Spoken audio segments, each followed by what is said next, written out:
Hola, ¿qué tal? ¿Cómo están?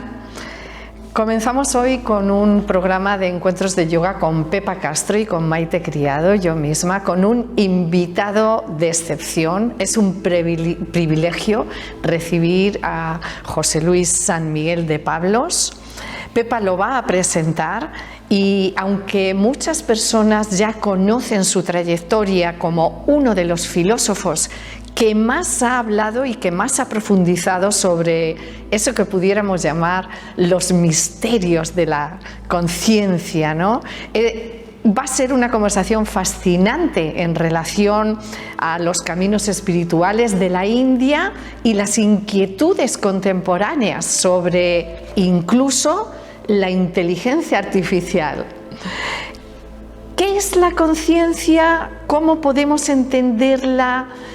¿Cómo podemos intuirla, comentarla, quizás atisbarla en un mundo donde las fronteras entre lo biológico y lo artificial se van desdibujando cada vez más? Y no solo, incluso la inteligencia artificial puede alcanzar algún día un estatus o algo que parezca la conciencia de los seres humanos. ¿Eso es posible? Lo que bien sabemos es que casi todas las culturas han interpretado la conciencia a lo largo de la historia y también sabemos que nadie parece saber en qué consiste o cómo funciona la conciencia. Se trata de una gran cuestión existencial. Se revela como un desafío, a veces incluso intelectual y profundo desde la ciencia, que se queda sin respuestas y últimamente parece apelar a términos en el mundo de lo absoluto, en lo incognoscible, en un orden superior. ¿Quién sabe? José Luis San Miguel nos va a ayudar a entender un poco más y a profundizar en esto. Pepa, cuando quieras. Sí, tema apasionante, Maite. Pues nada, saludos a todos y paso a presentar a nuestro invitado estupendo, que es José Luis San Miguel de Pablos. Se licenció en Ciencias Geológicas y más tarde se doctoró en Filosofía. Desde hace ya más de una década, el tema de la conciencia ocupa el centro de sus meditaciones. Él es filósofo, es profesor universitario, durante muchos años lo fue en comillas, es conferenciante y escritor de éxito. Su perfil y reflexiones nos parecen especialmente necesarias hoy día porque él tiende puentes entre las ciencias y las humanidades, con enfoques que son occidentales y orientales, con racionalidad y a la vez con mística y espiritualidad. Él es autor de ensayos como Filosofía de la naturaleza, la otra mirada, o La rebelión de la conciencia, o como La conciencia, el hilo conductor del universo, de Kairos, como Oikoi, mundos sagrados, con Mandala, y acaba de publicar con la editorial Siglantana Desvelando la inteligencia artificial. La conciencia no es un algoritmo. No es algoritmo. El no está muy subrayado. En el que nos invita a reflexionar sobre lo que significa ser un ser humano en una época dominada por la omnipresencia de lo algorítmico. Sí, bueno. Pues si me dais la palabra, yo puedo Te damos empezar. la palabra ya, que te tenemos ahí muy retenido. Encantado, muchas gracias. Sí. Bueno, muchas gracias ante todo por haberme invitado. Este sitio me encanta, o sea, está lleno de luz espiritual y física, o sea, es total. Y me siento como en casa, podríamos decir, ¿no? Bueno. Yo, perdóname José Luis, pero antes, para acabar ya un poquito esta presentación tuya, te quería decir que para que quien nos oiga, quien nos escuche, te conozca un poquito mejor. Esto de unir ciencia, filosofía y espiritualidad en tus trabajos, ¿no te hace sentir un poco rara avis en un mundo que es tan materialista y donde cada vez las opiniones están más polarizadas hacia un lado y hacia otro? Pues quizá me hace sentir un poco rara avis, pero me gusta ser esa rara avis Y además podría ser una rara avis muy interesante también, ¿no? Sí, claro que sí. Rara no solamente es extraña y como si dijéramos excéntrica, rara también es, no sé, algo interesante, ¿no? Entonces, bueno, sí, porque ¿qué ocurre con este mundo? A ver, la filosofía en sentido general, está arrinconada en este momento, quiero decir, echada a un lado, ¿eh? Incluso se hablaba de la posibilidad de quitarla de los planes de estudios. Y la filosofía es una materia, es una actitud. Ortega lo decía claro, no es una disciplina realmente, es una actitud humana, fundamental, que exige romper esos compartimentos estancos. Lo exige porque es pensar en profundidad sobre la vida y la realidad. Entonces, bueno, no se puede ser filósofo estando en compartimentos Bueno, estancos. la filosofía Cuidado. se ocupa de las cuestiones existenciales, ¿no? De la reflexión sobre las cuestiones existenciales. En el aspecto fundamentalmente de la vida humana, pero también se puede ocupar de la metafísica, es decir, del ser en sí, del universo, de su origen, que es la ciencia, pero no puede evidentemente la filosofía ignorar esa pregunta, es decir, ¿por qué existe la realidad? Una pregunta filosófica muy importante, recogida desde la antigüedad, y en el siglo XX el último creo que ha sido Heidegger, y en los siglos pasados próximos, Leibniz, por ejemplo, es ¿por qué hay algo? Realidad, en lugar de no haber nada. Esa se ha llamado la pregunta filosófica fundamental. ¿Por qué hay algo en lugar de no haber nada? En lugar de no haber nada, nada de nada. Hombre, es una buena pregunta. Bueno, hay culturas, disculpa José Luis, hay culturas y caminos espirituales, sobre todo los orientales, que efectivamente dicen que no hay nada. Bueno, yo disiento de esa interpretación incluso de los orientales. Personalmente os voy a decir una cosa, o sea, porque estamos aquí. Yo me siento más próximo del Vedanta que efectivamente de algunos otros caminos orientales que dicen que no hay nada. El Vedanta dice que lo que hay es ser. Esto es una polémica dentro de la espiritualidad que en Occidente se remonta hasta Parménides. Parménides parece ser que tuvo una experiencia mística extraordinariamente importante, porque en un estado de conciencia diferente, él afirma en el único libro que escribió acerca de la naturaleza que tuvo un encuentro con la diosa madre. Un encuentro con la diosa madre en el corazón de la Tierra, del planeta, incluso en el fondo del Hades, ¿no? Allí donde se cruzan los caminos de la noche y el día, lo cual evoca el yin yang, ciertamente. Y la diosa madre le regañó. Le dijo, a ver, ¿tú qué vienes buscando? ¿Una cierta verdad? Pues escucha, porque es esta. Solo hay el ser.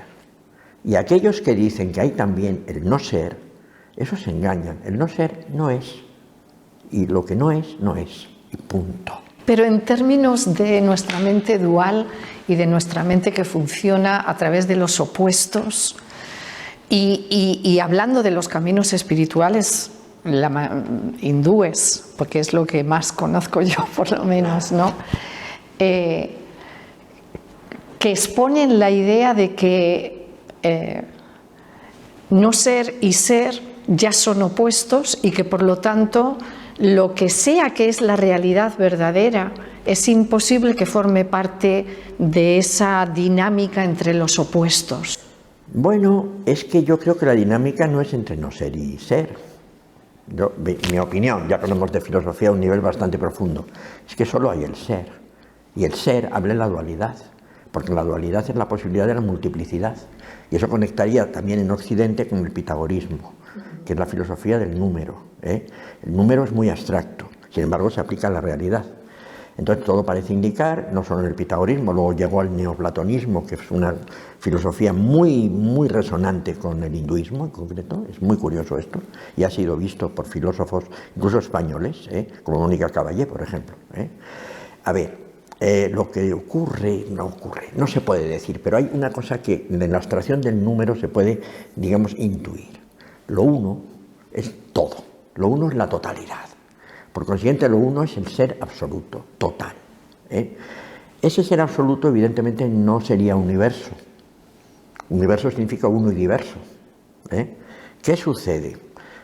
El Maya de la tradición Vedanta, que es una idea que a mí, perdona que sea tan hinduista, pero es que lo soy.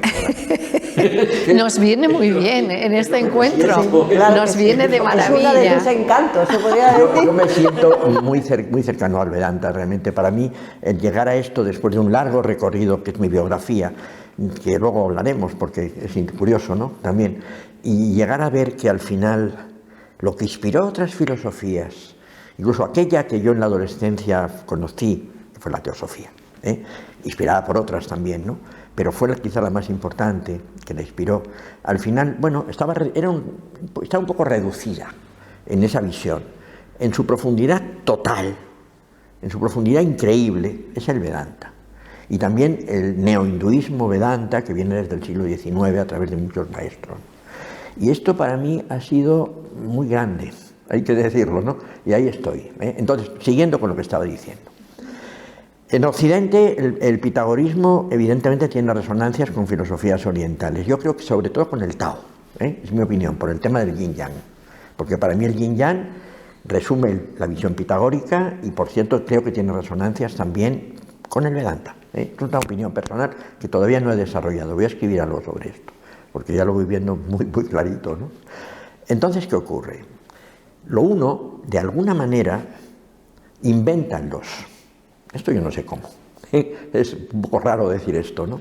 Pero para mí ahí está un poco el corazón de la idea de Maya, del hinduismo.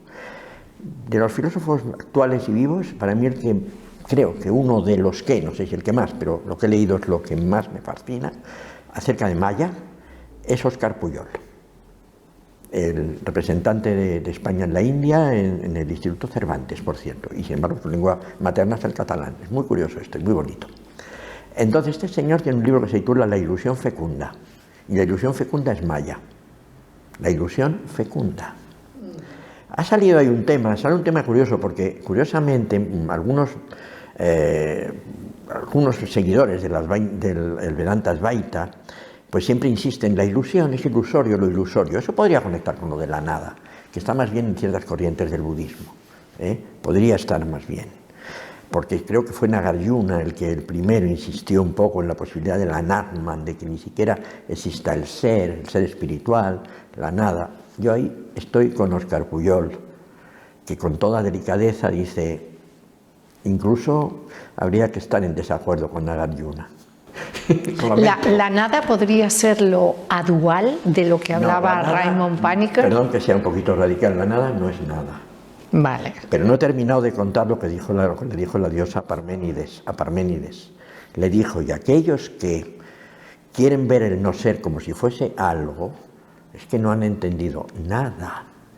Porque la nada no es nada, el no ser no es, por consiguiente, no es nada. Por consiguiente, los que están creyendo que es algo, están mal de la cabeza. Y quizá acabarán moviéndose de un lado para otro como seres con la cabeza escindida o dividida o sin cabeza. Y por favor, ten cuidado con esto. Y yo creo que ese ten cuidado queda abierto al futuro, porque cuántos nihilismos, y no hablo de los orientales, los occidentales, que acaban identificando la nada, como si fuese algo. Lo que la diosa le dijo a Parménides, por favor, ten cuidado. Y yo llevaría pues al materialismo filosófico, con la idea obsesiva de que tras la muerte no hay nada. Y esa nada es una nada que al final, a fuerza de insistir, te parece que va a ser algo, con lo cual es el terrible pavor a la nada de la nada que hay cuando te mueres, que no hay, pero ¿qué es lo que hay? Porque caeremos ahí. Bueno, es la gran pregunta, claro, ¿no? Caeremos ahí. Entonces, fíjate tú la historia. Hay divisiones de opiniones en Occidente, muchísimas, y en Oriente también. Evidentemente uno puede no tomar partido y quedarse efectivamente en una actitud ecléctica y pudiéramos decir expectante, porque nadie tiene la verdad. O puede uno atreverse a hacer una apuesta, nunca dogmática, pero sí una apuesta. La diferencia de los orientales con los occidentales en esto, en el plano de la religión, es que las religiones occidentales o abrámicas son dogmáticas. Es obligatorio creer cosas. Y si no, a la hoguera. ¿Entiendes? O censuradísimo. Y los orientales creen cosas, pero son apuestas. Pero son apuestas. Y nadie está obligado a creer nada, ni en la reencarnación, ni en nada. Son cosas que tú te das cuenta que son verosímiles. Sí. Y que las aceptas. Y luego a nivel filosófico, incluso más profundo, hay opiniones. Bueno, hay y mucha grandes confusión. debates. Hay mucha confusión en todo lo que plantean los caminos espirituales de la India. Ahora yo escuchándote y por supuesto dentro del ámbito de estas reflexiones tan profundas que haces, ¿no? Claro, yo me imagino que llevar estas reflexiones a una conversación más cercana, voy a utilizar un término que seguramente no es adecuado, ¿no? A la normalidad, a la reflexión normal, ¿no? La reflexión normal de las personas. De la ahí gente, está, ¿no? Claro, ¿Cómo sería, José Luis? ¿Cómo hablarías de la nada, de la conciencia, del ser, de esto que tú llamas el atisbo de luz? ¿Cómo hablarías de una forma? Sí. ¿Cómo se explicaría? Creo que puedo hacerlo. ¿Cómo se explicaría? Creo que puedo hacerlo remitiéndome a un gran autor literario alemán, ya fallecido, un genio, Miquel Ende, en su novela Momo. La novelita Momo, que la ponen en la sección de libros infantiles, todavía lo veo allí, es una profundísima novela filosófica, evidentemente ilustrada como un cuento. La protagonista Momo es una niña maravillosa, absolutamente idealista, buenísima y entregada, digamos, a una búsqueda espiritual sin saberlo, sería la palabra, y también hacer el bien. Entonces resulta que en el mundo, que es casi este mismo mundo de aquí, porque pasan cosas muy cotidianas de Occidente, ¿no? Aparecen unos personajes que les llaman los hombres de negro. Y los hombres de negro van de negro y son gente que uno cuando lee la novela dice estos son los del sistema económico, político. Sí, el fantasma llamado sistema. Y son gente que trata de engañar de alguna manera y también de comprar a los demás, ¿no? A veces pues incluso con un trato aparentemente amable, pero luego claro resulta que son manipuladores, son horribles, ¿no? Sí, son casi satánicos, son de una oscuridad tenebrosa. Entonces, ella le vienen a ver, sabe que están por ahí, y ella quiere querer a todo el mundo, quiere amar a todo el mundo. Y le dan pena a los hombres de negro. Entonces hay uno que le viene y le dice algo como muy amablemente, y entonces ella le mira a los ojos, pero ocurre algo. En el fondo de esos ojos no hay nada, no hay ser, no hay nada. Y ese es el cuento. Ella se queda absolutamente sobrecogida y de alguna manera lo otro, sigue hablando como mecánicamente, sin darse cuenta ni siquiera de la intención de la niña que tenía al buscar el alma de ese ser, para poder amarle. Pero no hay nada, de nada, nada de nada. Entonces, ese es un cuento que lo ponen en la sección de infantil. Evocando ese cuento, creo que puede a un niño dejársele caer de qué va esta conversación. Pero cuidado con el tema de los niños, porque los niños son filósofos. Los niños son filósofos, quizá por eso ponen los libros de Miquel Ende en la sección de infantil, pero digo, son de filosofía profundísima. Y la historia interminable también. Es que los niños hacen preguntas filosóficas muy gordas. No sé si ahora, cuando están totalmente colgados de los móviles, seguirán. Yo creo que sí, incluso. Pero son pequeños filósofos. Ese es un poco un tema, que no solo me gustaría, digamos, explicar las cosas, que nos entiendan bien toda la gente que nos escucha, sino también llevarlas un poco a lo que pasa en la actualidad. Exactamente, ¿no? Naturalmente. Entonces, ese es un tema, Sí. el de los móviles, el de las redes sociales, el de la inteligencia artificial, Es que el de los algoritmos. ya lo he sacado un poco con esto de Momo, ¿eh? O sea, Pues es que yo creo que es importante relacionarlo, es que tiene atender relación. puentes con la sabiduría y con la filosofía, Claro, ¿no? claro. Pues para ver si a la gente le podemos aportar luz, ¿no? Que es de lo que al final lo que importa, ¿no? De hecho, en este sentido que está hablando Pepa, que ya está hablando así de algún tema que tú hablas también mucho en tus libros y en las charlas, que es la inteligencia artificial, te hago una pregunta de niña. Te quiero hacer una pregunta de tienes niña. un poquito de aspecto de niña. Ya me he dado cuenta, ¿eh? Ya me he dado cuenta, la manera de reírse un toque, ¿sabes? Y es si esta mirada de Momo a esos ojos donde ve que no hay nada y no detrás. encuentra el alma, No hay alma. ¿Es la inteligencia artificial? Solo que todavía no se había inventado. O sea, es que, claro, Miquel Ende fue un genio, es un escritor maravilloso. Y tanto, ¿no? y tanto. Entonces, esto lo escribió, pues, el 90, podría ser, no sé, por ahí, es decir, 35 años o así. Estaba la informática, y yo creo que había ensoñaciones de tecnólogos orientados a que llegaría algo. De hecho, es verdad que había esa ensoñación, porque uno de los inventores de la informática, que fue Turing, ya en el año 50 aproximadamente, que es una barbaridad de atrás, ¿no? Hace 75 años, ¿no?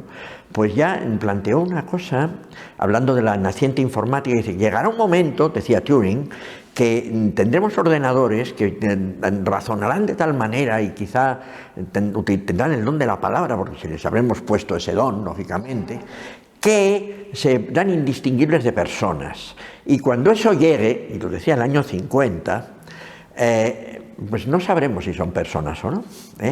Y ese será el momento de la singularidad, dijo él. Palabra, expresión esta que han heredado mucho. Un término interesante, sí. Y ahí yo aplicaría un test, que sería el test a la máquina, para ver si preguntándole cosas y tal, al final no puedes distinguirla de una persona. Test de Turing se llama, ¿no? Y fíjate y eso hace 75 años. Hablando un poco de la relación entre la ciencia y la conciencia, ahora mismo se plantea, tú lo planteas en el libro, el tema de la inteligencia artificial. ¿Hasta qué punto esto es nada o qué aporta o qué puede aportar? Claro, en el plano en que estamos hablando, porque hay una cosa cierta, es decir, la inteligencia artificial, pues algorítmica, esto sí hay que decirlo ya, y quizá hay que aclarar qué se entiende por algoritmo, porque es que la palabra es un poco rarita, y todo el mundo habla de algoritmos y la prensa y los medios, pero ¿qué es un algoritmo? A ver, un algoritmo es sencillamente una secuencia de operaciones. Pueden ser hasta físicas, por ejemplo, yo qué sé, hacer una carretera, fíjate, y pueden ser lógicas, es decir, secuencias lógicas, es decir, una secuencia de operaciones que conduce a un resultado final. Esto es un algoritmo. Un algoritmo, por consiguiente, es un tren de acciones. Ese tren de acciones sí tiene una finalidad que la pone el ser humano previamente, pero el desarrollo del algoritmo, el desarrollo mismo, es consciente, no tiene nada que ver con la conciencia.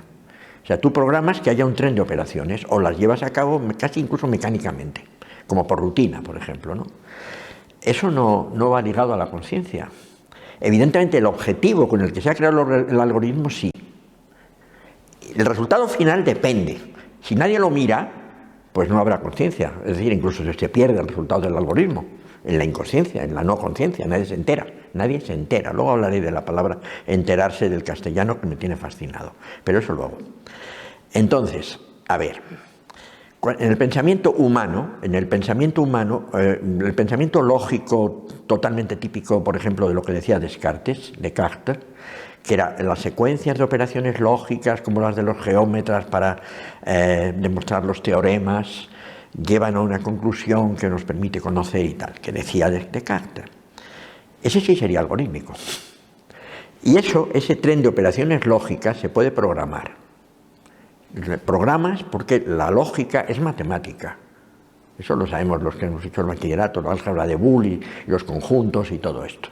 La lógica es matemática. Tú puedes programar perfectamente en un ordenador un tren de operaciones lógicas que lleva a un resultado. Ese es el algoritmo de un software. Estoy dando una clase de informática ahora, pero es que creo que la gente está sometida al informaticismo sin tener ni las nociones más elementales que fundamentan la informática como tecnología. Pues los software son algoritmos y llevan a resultados y no tienen nada que ver con la consciencia, excepto desde el punto de vista de haber sido construidos, que los han construido personas, y un resultado final que si alguien se entera de ese resultado o lo está esperando y lo recibe, evidentemente queda bajo la conciencia. Y si nadie le hace caso, pues tampoco, ¿entiendes, no? Entonces, la conciencia no tiene nada que ver con un algoritmo, porque la conciencia es enterarse. Esto es una palabra muy curiosa en castellano porque significa hacerse entero, que es casi un concepto místico. Mira qué bonito. Es hacerse entero con algo. El sujeto logra integrar, hacerse entero con el objeto, mediante la comprensión, que tiene el mismo sentido, porque es tomar contigo. Comprender es tomar contigo. Entonces la comprensión tampoco es algorítmica. La comprensión es un fogonazo de luz sobre el resultado a lo mejor de un algoritmo, es decir, de un razonamiento. O es un fogonazo de luz simplemente que permite una comprensión instantánea. Eso también, eso sería la intuición. Y ese fogonazo de luz es de la luz de la conciencia. La conciencia es algo dado, pero dado significa, es en sí misma. De hecho no se puede conocer científicamente, y lo que decías antes es cierto, pero hay que añadir, a ver, los científicos no saben lo que es la conciencia porque la quieren conocer como si fuera un objeto, como se puede querer conocer esta taza, o una galaxia. Empíricamente, además. Empíricamente, mediante los sentidos y los aparatos que los amplifican, Está claro, que conducen allí, etcétera, finalmente mediante los sentidos. Pero la conciencia no es un objeto, la conciencia es el espacio de subjetividad pura en el que se presentan los objetos. Y eso, por cierto, lo dijo ya Kant, son los fenómenos. Es decir, los objetos presentados a la conciencia, es decir, entendidos, comprendidos, te enteras de los objetos, se llaman fenómenos. Y luego la corriente de la fenomenología, ya en el siglo XX, pues estudia ese aparecer de los objetos a la conciencia, como vivencias en la conciencia. Claro. Pero la conciencia en sí, a ver, solo se vive. Esto es muy importante. La conciencia solo se vive. Toda experiencia es una experiencia en la conciencia. Toda experiencia, comerte una mandarina, que por cierto es una metáfora budista, es el maestro que le dijo al chico, bueno, tú quieres estar iluminado, cómete esta mandarina. Dijo, bueno, maestro, ya me la como, ¿está buena? Sí, pues ya estás iluminado. La experiencia de comerte la mandarina es una experiencia en la conciencia. Estás teniendo la experiencia del ser. La conciencia es el ser. Incluso el ser en el sentido de Shakespeare. Cuando en aquel diálogo de la calavera está pensando si la muerte sería dejar de ser, teoría materialista, dice, to be or not to be, that is the question. Ser o no ser. Ser sería para Hamlet ser consciente. Si eso desaparece, sería not to be. ¿Entiendes? ¿Te importa, José Luis, si volvemos un momento al tema de conciencia de inteligencia artificial? Claro. En el sentido siguiente, tú expones, o me ha parecido a mí entender, ¿no?, que está claro lo que sería, así dicho superficialmente, la inteligencia artificial, que está hecha de algoritmo y por lo tanto de una secuencia de procesos a una velocidad infinita. Y además una secuencia compleja. Está clarísimo. Tampoco lineal, puede haber bucles, cosas, o sea, está claro. Pero siempre hay secuencia. Pero yo soy un ser humano que me acerco a la inteligencia artificial y que se supone que tengo mi conciencia, la conciencia que estás incluso describiendo, que es la experiencia incluso de relacionarme con la inteligencia artificial. Y hay muchísimas personas, vamos, me consta, igual que te consta a ti y a Pepa segurísimo, que se relacionan con esta inteligencia artificial como si fuera una persona con conciencia. Entonces, eso para mí, en mi opinión personal, presenta diría una situación un tanto siniestra, ¿no? Que tú además aludes a esa situación, como si hubiera algunas entidades o algún grupo que pretende manejarnos y bueno, ya veo lo que quieres decir. Claro, perdóname. ¿De verdad tú crees que hay conspiradores detrás de esto que nos quieren de alguna manera modificar nuestra experiencia de la conciencia o nuestra experiencia consciente como seres humanos? ¿Quiénes serían? ¿Qué tipo de inteligencia hay ahí? ¿O lo has expuesto simbólicamente? Porque yo creo que es una preocupación real. Por eso lo planteo. Absolutamente. Es una preocupación legítima y que se nos impone como tal preocupación. Eso no cabe ninguna duda. A ver, ahí habría dos posibilidades interpretativas. La primera, la más sencillita, y quizá no implica ningún tipo de conspiranoiquismo, digamos, ¿no?, sería que los tecnólogos mismos no entienden. y que gran parte de los científicos y algunos filósofos que van, digamos, a la rastra del cientificismo más estrecho, ¿no?, tampoco entienden.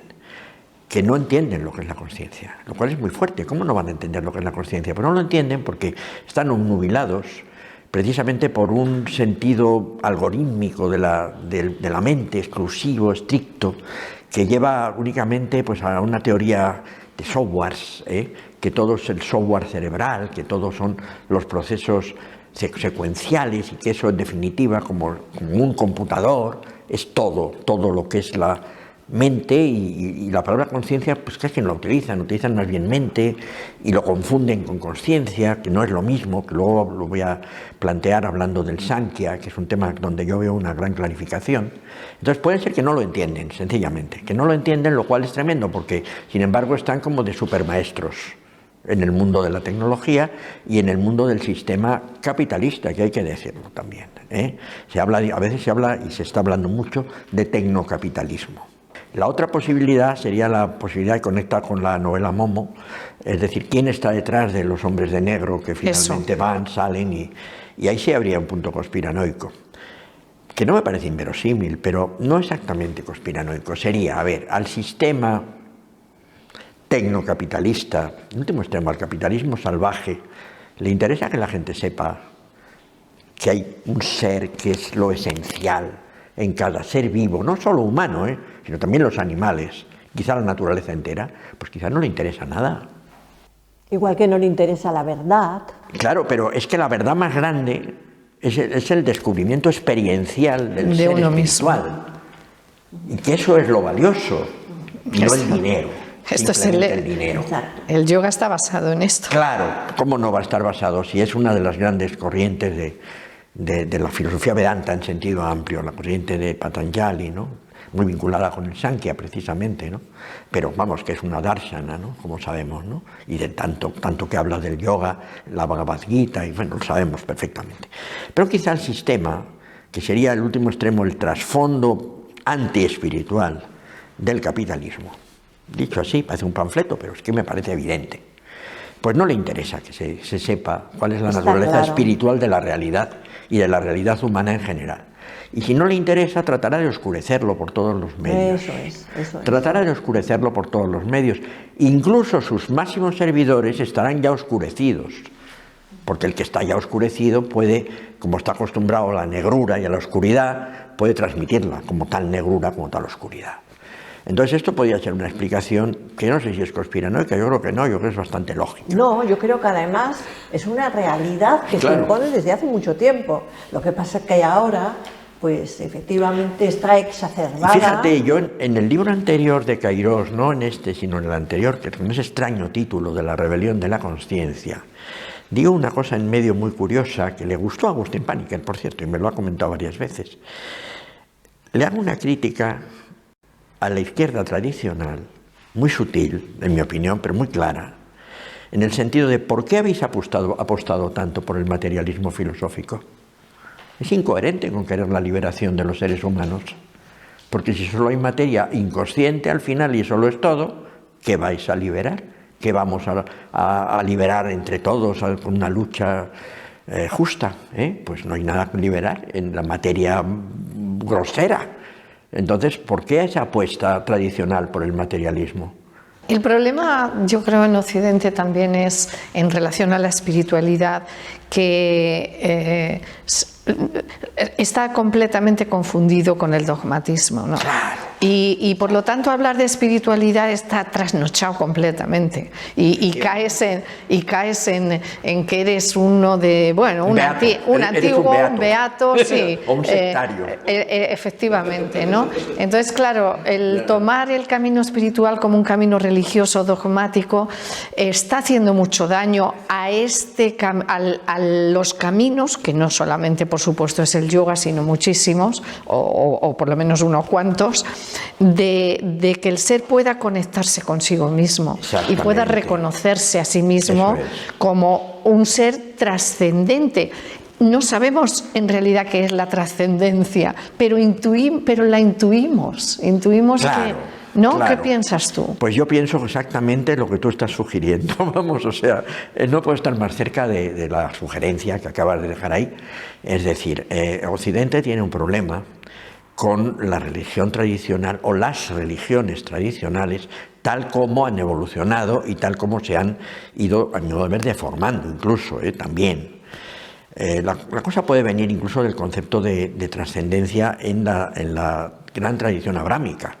Es decir, es que, claro, esto hay que mencionarlo, porque en la gran tradición abrámica la trascendencia se identifica con un Dios que es una persona. Efectivamente. El Señor, claro. Señor, Dios. Y que Yo está soy el separado Señor, de mí. completamente separado de ti y de la naturaleza, que ha creado, pero es una cosa aparte. Entonces ya nosotros también, y no somos de su naturaleza, evidentemente. Luego hay contradicciones.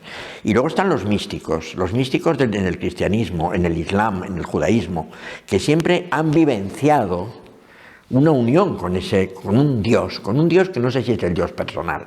A veces sí lo han querido ver así, pero también es porque previamente tenían esas creencias, intentaban acoplarse, ¿no? Pero realmente los místicos siempre han visto una unión, siempre es una constante en la mística, es la unión con lo divino, con la divinidad, con Dios, ¿no? Y han sido sospechosos, y a veces han ido a la hoguera también, algunos, ¿no? Y otros los han tenido que salvar con forceps, no se sabe cómo, Pero bueno, el resultado final es que hay una tradición del Dios personal, muy un señor, que es caprichoso, que además, bueno, tiene un enorme fracaso en un punto, ¿no? Porque si existe el infierno, entonces, ¿para qué ha hecho la creación? Para asumir en el sufrimiento eterno a más de la mitad de los seres, finalmente yendo al infierno. Es un fracaso de Dios, o sea, el infierno es un fracaso del Dios personal, porque además no da otras oportunidades, como la reencarnación, otras cosas. No, el que ha sido malo, tal, al infierno. Sí, no, eso sí. Y ahí van más de la mitad de los seres, o sea, y los animales no tienen alma, con lo cual nada, es increíble realmente. Yo francamente no tengo un sentir, aunque Maite tiene toda la razón y tú te la has apoyado, en el sentido de que la espiritualidad no vende ahora mismo, que está denostada, que parece ingenua, naif. Puede parecer, etcétera. pero yo tampoco... No es la primera vez que la escucho yo tampoco exponer esta idea. Vale. Yo no tengo yo entiendo que está en vuestra dedicación tratar el tema de la espiritualidad y en la mía también, pero yo tengo más lo que tú estabas apuntando, yo tengo más un sentido de la espiritualidad dirigida hacia el humanismo ético. Sí, claro. Hacia la conciencia ética. Sí. Es lo que tú estabas exponiendo acerca de, me parece, acerca del bien en Platón, o la virtud, ¿no? Yo creo profundamente... Fíjate, la virtud es una aplicación del bien, el bien es más abstracto, eso es una realidad última. Eso es, por eso me escandaliza, pues una forma de decirlo, pero me escandaliza un poco el haber caído, como se está cayendo en todo este sistema capitalista, salvaje y tal, en el relativismo ético. Creo que los filósofos y la filosofía, aparte de la espiritualidad, digamos, trascendente, debería ocuparse más del tema humanístico y de que la ética volviera a estar otra vez de moda. Por decirlo de una manera también un poco frívola, ¿no? Pero que volviera a hablarse de ética, ¿no? Claro, Pepa, estoy totalmente de acuerdo contigo. Bueno, hablarse y ponerla en el centro. Y ponerla en el centro de todo, de la conducta del ser guía, y del propósito. Quizá aclarando algunas cosas de la propia ética. El humanismo, por supuesto, pero hay que hacer una extensión a la naturaleza e indudablemente a los animales.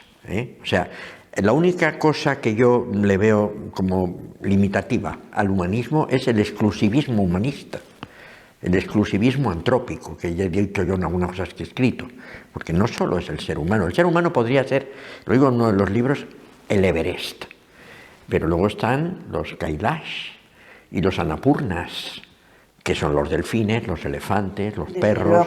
De acuerdo, pero esa es una idea de evolucionar las ideas de la ética. De la ética, claro. De un humanismo demasiado estricto a una visión ecológica, integral y, por supuesto, de toda conciencia y de todos los seres. Hay más oriental. hay veces que digo que yo veo a Dios, cuando me hablan de Dios y tal, yo digo que a mí me gusta ver a Dios en los ojos de los perros. Hombre, a ver, es que porque es donde lo veo naturalmente. Ahí veo el alma, de la que hablabas en el alma orientada al bien. También veo el alma allí, en los ojos de los perros, y en los ojos de los niños y de los inocentes. Absolutamente. El integrar a todos los seres sintientes en la ética, porque los caminos espirituales, especialmente el camino del yoga, está basado y construido sobre valores éticos.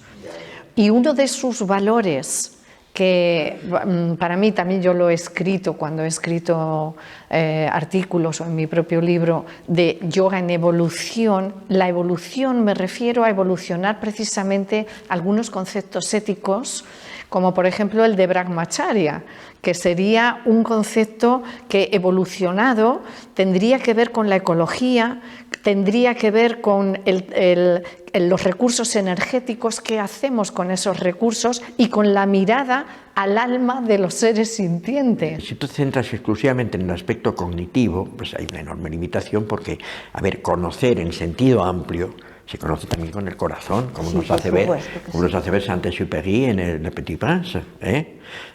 Solo se ve bien con el corazón, lo esencial es invisible a los ojos. Qué ¿no? bonito, es la limitación de la ciencia. Es la limitación de la ciencia y también de una cierta filosofía.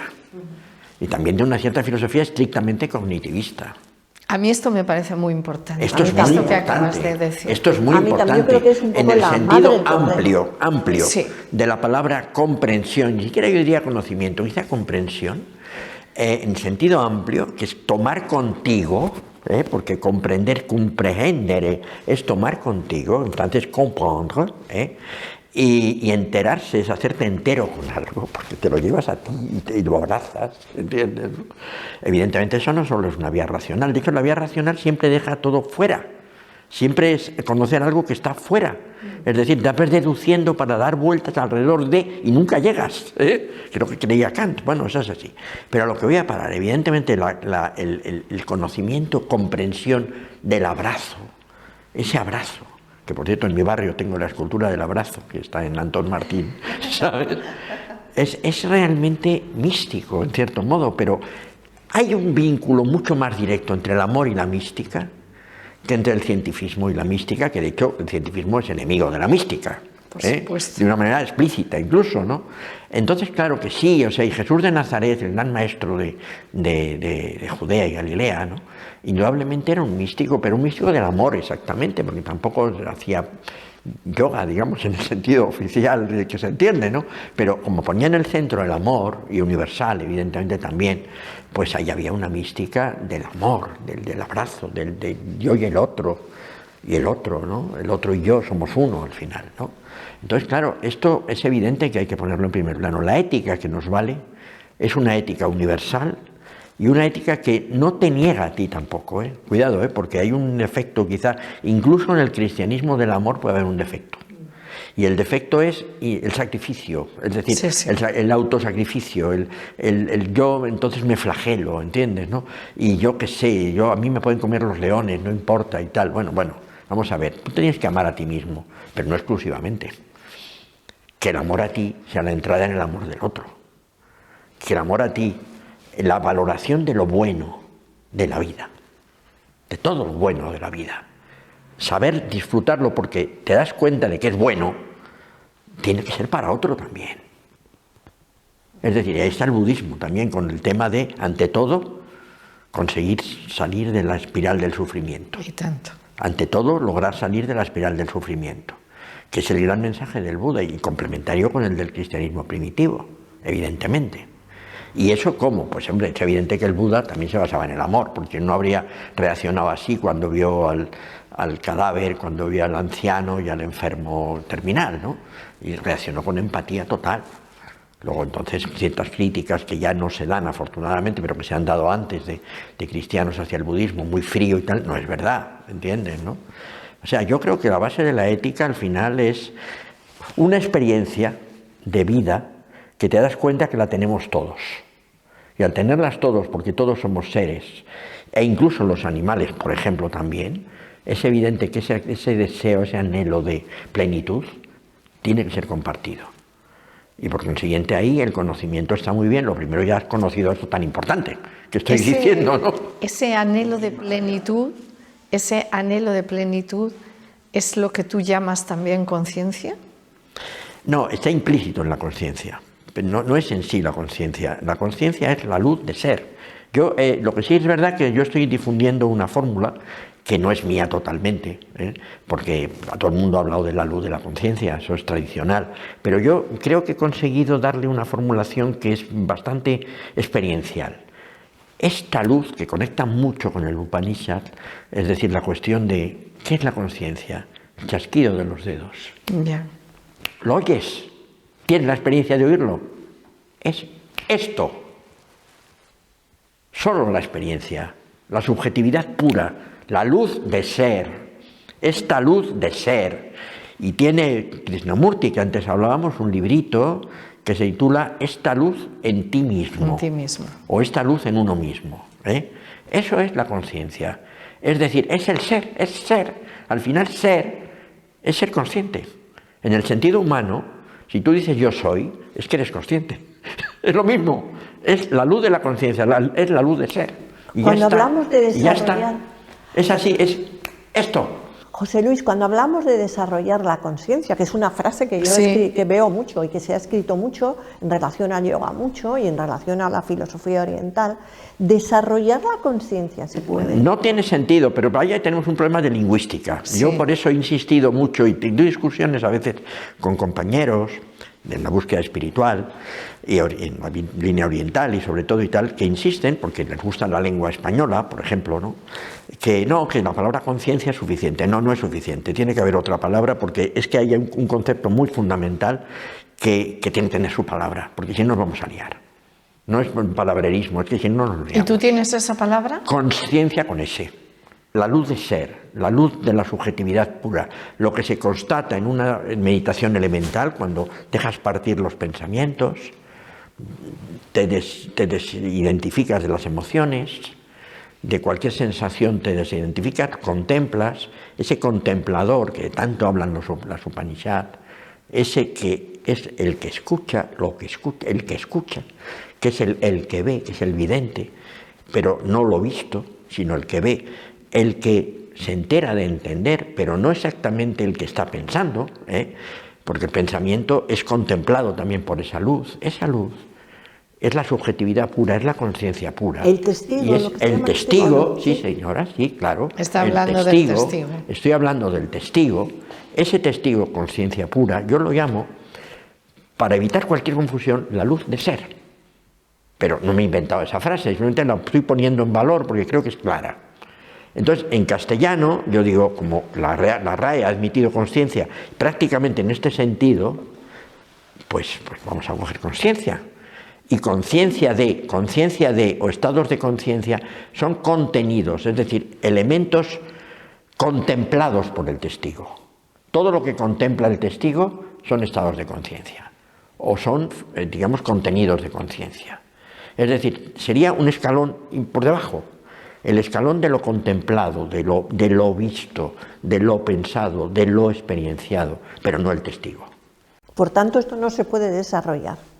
Yo creo que el testigo no. A ver, en mi opinión no. Hay muchos matices. Hay muchos matices, pero mi opinión es que el testigo es el testigo. Antes, José Luis, has dicho que es una cuestión lingüística. Yo estoy de acuerdo que es una cuestión lingüística, porque creo que todo el mundo que hablamos de estos temas, por supuesto él lo habla eruditamente, pero bueno, los demás... En mi opinión, o sea, cuidado, y a veces me lo tomo muy en serio, yo creo que demasiado. Incluso cuando hablamos los que hablamos de estar por casa, hay un condicionamiento lingüístico muy grande, ¿no? Por ejemplo, yo lo veo, estaba escuchándolo y yo intuyo qué quiere decir con la luz del ser. Creo que todos intuimos dónde va, qué está nombrando, por supuesto que sí, ¿no? Claro que Sin sí. embargo, cuando se habla de testigo, yo también veo una separación, ¿no? Una separación entre yo como observador, consciente y algo que estoy observando que no soy yo. Entonces, y sin embargo, en la luz de ser, sí veo que está más allá del testigo. No sé, esta es mi impresión. Y es una cuestión muy difícil de expresar. Ahora te digo, a ver, yo particularmente en la idea que tengo de la luz de ser, sí, vuelvo a ser muy Vedanta porque creo que es el Atman. La luz de ser es Atman. Pero Atman igual Brahman. Este es un concepto, pero no un dogma, Sí. Cuidado, pero sí es un concepto muy fundamental del Vedanta. Atman igual Brahman. Y Brahman sería conciencia pura. Esto sí es un concepto muy Vedanta, ¿no? Brahman sería conciencia pura y Atman sería conciencia pura. Lo que pasa es que, claro, y ahí vuelvo al Sankhya, ahora es un tema. El problema de la pluralidad, un problema muy gordo, Perdona que volvemos a lo conceptual, pero bueno, ya hemos hablado de la prioridad de lo afectivo y de lo amoroso, sí, y hay que volver un poquito a lo filosófico. El problema de la pluralidad es gordísimo. Esto de que seamos muchos seres humanos y si metemos a los animales, pues ya un mogollonazo de seres, ¿comprendes? ¿No? Mucha conciencia. Pero cada uno parece que tiene salud de ser suya. Atman. Sí, pero ahí entonces habría que utilizar ya la nomenclatura Sankhya, porque los Sankhya son pluralistas. Y tanto. Y el Vedanta estricto, el Vedanta Advaita es monista al final, es unista, es no dualista. Hay una diferencia filosófica, Y por cierto, la hay muy grande, y por cierto, lo bueno y lo bonito de esta gente oriental es que pueden discutir y no se llevan a la hoguera el uno al otro. Pero no quiere decir que estén de acuerdo, ¿entiendes? ¿No? Y eso es una diferencia con los occidentales, ¿no? Está muy bien eso. Está muy bien, pero hay un desacuerdo. A ver, y la diferencia, y ahora voy a hablar un poquito del Sankhya en relación, enseguida a tratar, pero si queréis terminamos esta conversación y paso a la otra, ¿no? En relación con la inteligencia artificial. ¿Por qué creo que el Sankhya da claridad? Pero claro, el Sankhya piensa que esa luz de ser la tenemos cada uno en el fondo nuestro, pero entonces hay infinitas luz de ser por separadas, que eso correspondería con la filosofía occidental del filósofo Leibniz, que pensaba que existían las mónadas. Que por cierto, la teosofía habla de la mónada, con lo cual yo, ahora que lo miro un poquito con distancia, digo, la teosofía utiliza también la filosofía de Leibniz, de Leibniz, porque el señor que tuvo la idea de mónada fue Leibniz. Y el Leibniz sería, pues precisamente, la unidad espiritual última de todo ser, que es esa luz de ser, pero en el individuo. Y eso mismo lo cree el Sankhya. Con lo cual habla de Purusha. Y como llama a esa luz de ser individualizada, le llama Purusha. Es verdad que en el fondo, el concepto es lo mismo que Atman, pero con una diferencia, que se repite infinidad de veces, mientras que en el Vedanta es único. Y tenemos que descubrir esa unidad a través de estados de meditación profundísimos que llegan a experienciar la unidad última de la consciencia. El Sankhya cree que eso es imposible. Sí. Porque en es realidad, una gran diferencia entre enorme el Sankhya diferencia, y el porque Vedanta. el fondo de la luz de ser es individual y hay una luz de ser por individuo, al final, que es el Purusha de cada uno. Entonces, claro, es una diferencia que no está resuelta. Y ahí seguirán los filósofos hindúes discutiendo entre sí y quizá habría que dejar un poco también las diferencias de escuela y decir, oye, no sabemos, o sea, vamos a intentar comprender esto con amor, con comunicación y con experiencia mística, porque al final tenemos que intentar es el gran debate. saberlo, Yo creo que pero viviéndolo. ¿Cómo? En esencia todos atisbamos, pero claro, el debate está servido entre filósofos, efectivamente, entre y caminos.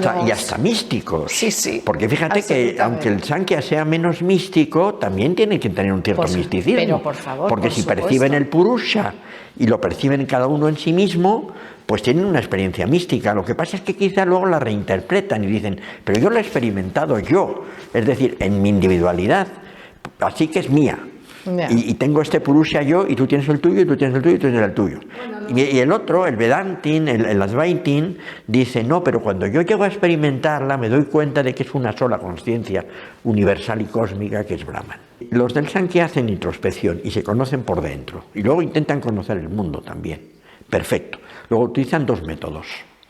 El método parecido al científico para el mundo exterior, y el método de la introspección para conocer el alma de cada uno, o si quieres, la psique, en un sentido más amplio, el aparato psíquico, todo el psiquismo de cada uno.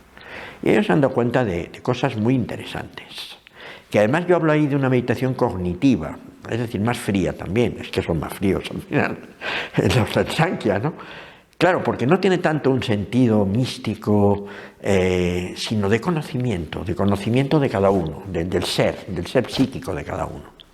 Entonces ellos se han dado cuenta de que la mente es algorítmica. Ya lo he dicho antes, es que es verdad, se han dado cuenta. El manas, que define como en la parte más baja de la mente, que sería triple, manas, ahamkara y buddhi. Y por encima, absolutamente, el purusha. Entonces dicen, el manas es secuencial, es lógico, deductivo, es algorítmico, si lo aislamos un poco de lo demás. Lo analizan y dicen, esto es algorítmico. Ya en la mente humana, ya en nuestra mente. Y luego estudian el ego, el ahamkara, y dicen, y el ego es una construcción de la mente para tener autoidentidad, y para tener centramiento, centro, focal y autoidentidad. Entonces también, de alguna manera, eso tampoco es de esencia tan espiritual. ¿Entiendes? Y luego, bueno, luego hay que hacer un salto, porque el buddhi dejarlo después, pero el purusha no tiene nada que ver con el algoritmo y es igual que el Atman, y al final es la luz de ser, solo que sería individual. Es una luz pura de carácter espiritual, que algunos que sí admiten a la idea de Brahman, dices, es un reflejo directo de Brahman, pero en cada uno, Vale, muy bien. Y el buddhi sería simplemente un puente entre la mente y el purusha, como un sistema de conexión directa por lo cual se presenta el conocimiento y la idea del yo al purusha, y el purusha lo entiende, lo vive, es el que vive las cosas, como el Atman. Entonces, claro, ellos dicen, lo que es la mente en sentido amplio es material, la mente es material. Prakriti. Es prakriti. La mente es material, es prakriti. La mente es prakriti. Y dicen, pero es de una materia sutil. No creéis que es de la materia de este vaso, porque no es de la materia de este vaso. Con lo cual están desautorizando al materialismo grosero occidental, que dice, bueno, la mente es el cerebro, o el alma es el cerebro. Interesante. Porque no, ellos dicen, es material pero no sutil, no de materia grosera, este vaso. Muy interesante. Es otro tipo de materia, pero es material. ¿Qué entienden por materia? Entienden por materia lo que es aconsciente, porque ellos piensan que la materia, en cualquiera de sus formas, no tiene nada que ver con la consciencia. Que, por cierto, el Vedanta puede llegar a admitir que como solo hay una realidad, pues al final Brahman, a través de Maya, se convierte también en una apariencia, que es la materia, que podría incluso, lo que sería el Vedanta, y el Advaita podría admitir un panpsiquismo, que hasta los elementos básicos de la materia tuvieran un lado subjetivo, pero el Sankhya no lo puede admitir, porque en la filosofía Sankhya cualquier forma de materia es ajena por completo a la consciencia, sirve a la consciencia para formar vehículos. Lo que sea que es esa materia sutil no tiene consciencia, Entonces yo he pensado y he dicho, bueno, está clarísimo. Sí. ¿Qué materia sutil puede ser la que constituye la mente y que no tiene conciencia? Los bytes de la informática. Eso es muy interesante. Los bytes de la informática. Esta comparación es los bytes de la informática. Muy novedosa. Los bytes de la informática, esto parece que lo he descubierto yo, si nadie no lo ha leído en otro sitio, vamos. No, es muy novedosa. Yo creo que no lo han visto por ahí, pero a lo mejor si lo han visto, yo qué sé, hay millones de personas pensando en el mundo. A lo mejor me entero que un coreano, un chino, un americano y un portugués también lo han visto, pero yo no lo he leído. Para mí uno de los peores, creo, desgracias que tiene esta sociedad en crisis, se puede decir, ¿no? Es el abandono de la búsqueda de la verdad, claro, por la apariencia. Eso es. Y por lo falso. Darte gato por liebre continuamente. Totalmente. Y que encima tú estés muy contento porque tienes muchos gatos. Y mira que a mí me gustan los gatos. Sí, pero es que el problema es que los refranes del castellano muchas veces eran un poquito toscos y muy despectivos de los animales, porque porque Pobrecitos venimos de un país donde no ha habido mucho amor a los animales en la historia, ¿sabes? Pero bueno, dejemos ese tema. No, lo que estás diciendo, absolutamente. Es decir, y que da la sensación desde que hay la supermoda de la inteligencia artificial generativa y un humanoide, vamos a decir, por lo menos a nivel de hablar, pues esto se ha incrementado mucho. Da la sensación de que es un sistema para que la gente se olvide de que hay una realidad, de que hay realidades, de que hay verdades, de que hay cosas reales, y te quedes siempre en la apariencia, siempre en el aparecer, siempre en la apariencia. Es decir, ¿qué más da si una persona está sola, por ejemplo, y tiene conexión con una IA que se llama Juanita o Jennifer? Esto es alucinante. Y sí. entonces esa persona ya tiene compañía. ¡Hala! Porque está muy acompañada. Y así el sistema se olvida de ella. Claro, y además, a ver, esa persona se tiene que estar engañando todo el tiempo y al final ya en ese engaño inducido, esa persona llega a perder la capacidad de saber que tiene delante otra persona. O ni siquiera es el gato, porque el gato es un ser. Oye, José Luis, y para ir terminando, una ultimísima cuestión, si me permite, Pepa. Claro que sí. ¿Qué estás explorando ahora para ti en tu vida? Sigo profundizando en esto porque creo que es importante y todavía sigo en esta profundización. Porque yo tengo una biografía muy curiosa, en fin, etcétera, etcétera, pero creo que ahora, no sé, creo que tenemos un problema, como los de la nave Apolo 13, ¿sabes? O sea, aquello que dijeron, tenemos un problema, Houston, tenemos un problema. Entonces creo que lo tenemos y creo que aclarar esto, el tema de la inteligencia artificial, introducir instrumentos para poder entender algo y de paso entendernos nosotros, entender lo más básico, es decir, qué es el ser, qué es ser, qué es ser. Estoy en esto ahora. Pues muchas gracias por ponerle... No voy a irme de momento a otra exploración. Voy a seguir es suficiente. Voy a seguir profundizando en esta exploración. Es muy necesaria. Muchas gracias. Creo que es muy importante. Bueno. Sí. Gracias por ponerle voz y por expresarlo y por levantar un poco el interés, ¿no?, sobre estas cuestiones. Pues gracias a vosotras. Me siento en un lugar de luz y de vida. Una sola cosa quiero decir antes de acabar. Yo creo que en la realidad el ser, la luz de ser está en la vida, en lo que está vivo. Eso también lo digo mucho en mi librito Desvelando la inteligencia artificial.